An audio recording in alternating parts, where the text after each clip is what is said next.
Баршаңызға қайырлы күн достар, сіздермен Жұлдыз, менің каналыма қош келдіңіздер. Бүгін сіздерге өте дәмді, қатпарлы Наполеон тортының рецептімен бөлісетін боламын. Видеоны соңына дейін қараңыздар. Ең алдымен ыдысымызға сүтімізді құйып аламыз. Сосын бір жұмыртқамызды салып, жақсылап араластырамыз.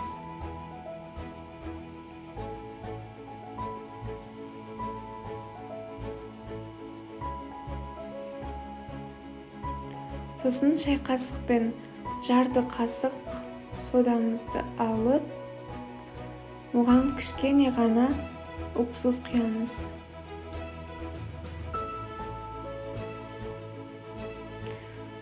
Сүтіміз көпіргенде жақсылап араластырамыз.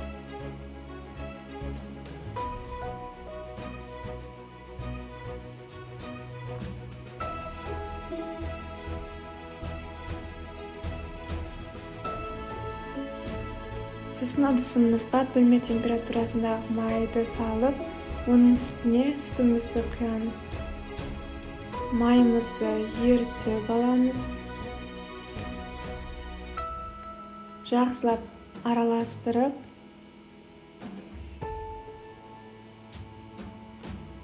кішкенеден ұнымызды салып отырамыз.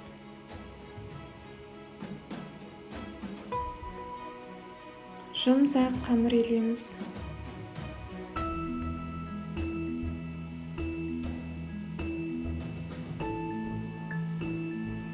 Қамырымыз өте жұмсақ болуы қажет.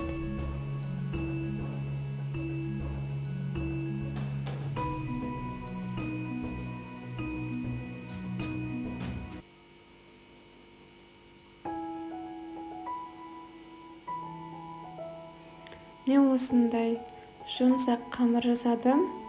Енді мұны бірнеше бөліктерге бөлеміз.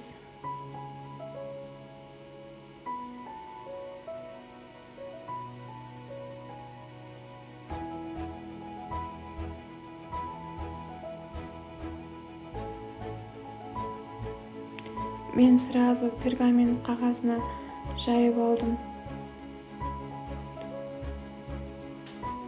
Арасына ұнды жиірек себе отырып жайып аламыз. Қамырымыз өте жып-жұқа болып жайылуы қажет. Пергамент болмаса, пленкаға ұнды жиірек етіп сеуіп жайсаңыздар болады. Міндетті түрде қамырымыз өте жұқа болуы қажет.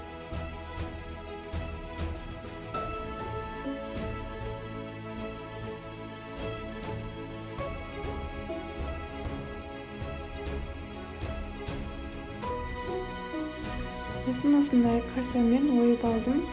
Кішкене ғана 16 сантиметрдей қып жасаймын. Сіздер өздеріңіз көлеміне қарай үлкен немесе кіші етіп ойып алсаңыздар болады. Сосын 270 градуста қызып тұрған пешке салып аламыз. Осындай қып-қызыл болып пісуі қажет. Осындай қызартып пісіру қажет. Сосын кремі жасаймын. Креміне қайнатпалы кремді қосамын. Негізінде бірнеше кремдер кете береді. Сметанадан жасалған крем, сгущенкадан жасалған творожный кремдер кете береді. Осылай майларды салып, жақсылап араластырып, сосын сүтімді құйдым. Сүтті кремдеріңіз көп болсын десеңіздер, сүтті көбірек құясыздар. Аз болу керек болса, сүтті аз құясыздар. Ұнды 2 қасықтай саламыз. Ұнды көп салудың қажеті жоқ. Сосын жай оттың астына осылай қозғай отырып қайнатып аламыз. Тек осылай қозғап тұруымыз қажет. Осылай араластыра отырып, қойып болған кезде алып, корждарымыздың бетіне жағып шығамыз. Ең соңында бір коржды алып бетіне тақтай қойып или тарелкама бір затты қойып бетінен басасыздар. Сондай кезде ол кішірейеді. Сосын бетіне кремімізді жағамыз да бір коржымызды үгітеміз. Осылай майда етіп үгітеміз.